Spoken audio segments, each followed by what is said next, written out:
Hi, my name is Martha Zink and I'm with Soliant Consulting, and this is the third video in the series Delve into FileMaker 12. Now I'm going to keep talking about interface like the previous videos, and I'm going to keep talking about states, but I'm actually going to focus on how important states are for button objects. Now in FileMaker 11 and before, we basically had buttons that had two options. They could be square or they could be rounded corners, but that was pretty much it.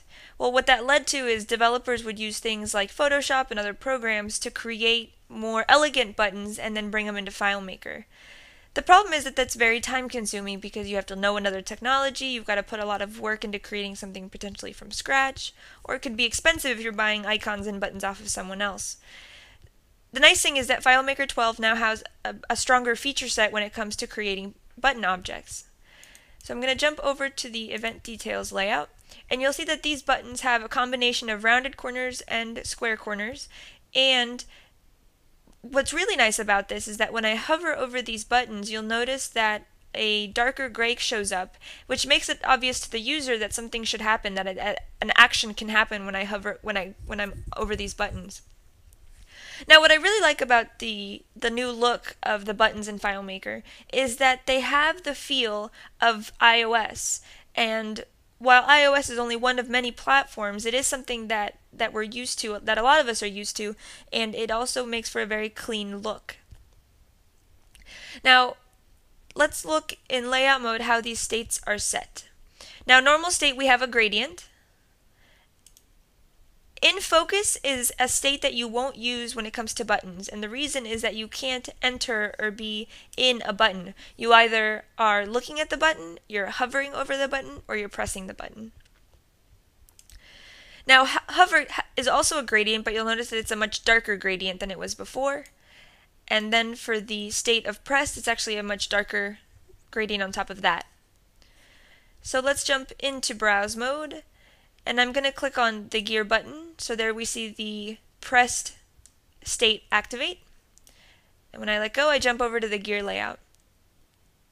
Now you'll notice that on this layout, what I did is I made the gear a slightly darker gray on its normal state. And the reason for that is that it makes it a little more obvious that that's the button that's selected, or that's the layout we're on right now.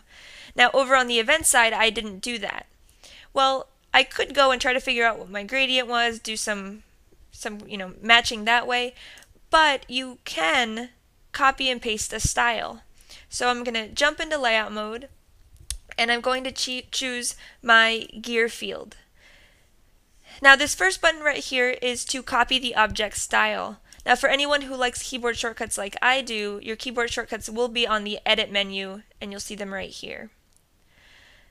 So I've copied the object style. Now I'm going to move over to my event details layout. I'm going to click on the event button and click on the second button, which is the paste a style. Now it's pasted the style for all of the four states, even though 3 of them will be used on a button. But what you'll also notice is that it did keep the radius. It actually lost the corner radius because that's something that got copied from the gear button on the other layout. Now, for my opinion, it's easier for me to fix the corner radius than it is for me to fix the 4 states. So I'm going to click on that events button, make the corner radius a 10, and then when I tab out of that, I can go ahead and square off the right side. So now my button in browse mode looks pushed or a little bit indented almost, and then when I click on gear, now the gear button is the one that looks like that, and I could do that with the task button as well. Now another place that buttons are important are in list view. So I'm going to jump over to the event list. Now this technique is only going to work on a layout where you're not allowing data entry in list view, which is actually pretty common in my opinion, because oftentimes a list view is very limited in the data it shows, and because of that you almost want to force the user to enter data in a detailed or a form view. Now the button is here. You'll see that when I hover over the records, there's a blue gradient that shows up, and then when I click on something, it will change to a kind of a simple blue color and then take me over to the detailed view. So let's take a quick look.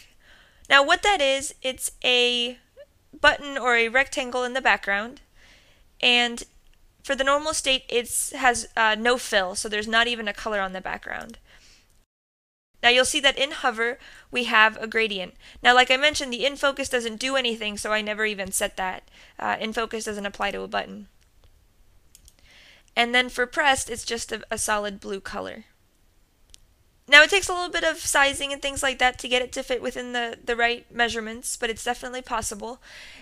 The one thing I do want to point out is that if I draw just a plain old square or rectangle at the top, I'm going to make it kind of a bright color so it's obvious. I'm going to go into the hover and change the fill color to an orange. And I'm going to jump into browse mode. You'll notice that when I hover over that object, the state doesn't work. Well, the reason the state doesn't work is because that object, I can't interact with it. So in order for the states to apply, it needs to be applied to something that the user can interact with. Now, if I right-click on that rectangle, change the button setup, and I'm going to add a button to do something. So let's just say go to layout, and it won't really be doing much of anything, but at least FileMaker thinks that something's going to happen. Well, when I jump into browse mode now, and I hover over that, now my states take place because now as a user I can interact with that button.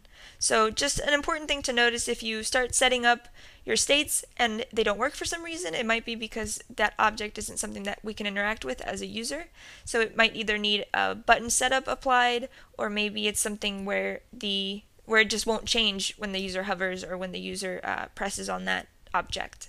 Now these are just some simple examples of what you can do with states and buttons. I'd love to hear what you guys can do with different ways of setting up these buttons, whether it's the way that they look or what the states do. So please leave some comments. Next up, I'm going to talk about how to use FileMaker in layout mode and all of the new alignment tools and things that we get when we're dealing with FileMaker in layout mode as a developer. So keep on watching, and thanks for watching this one.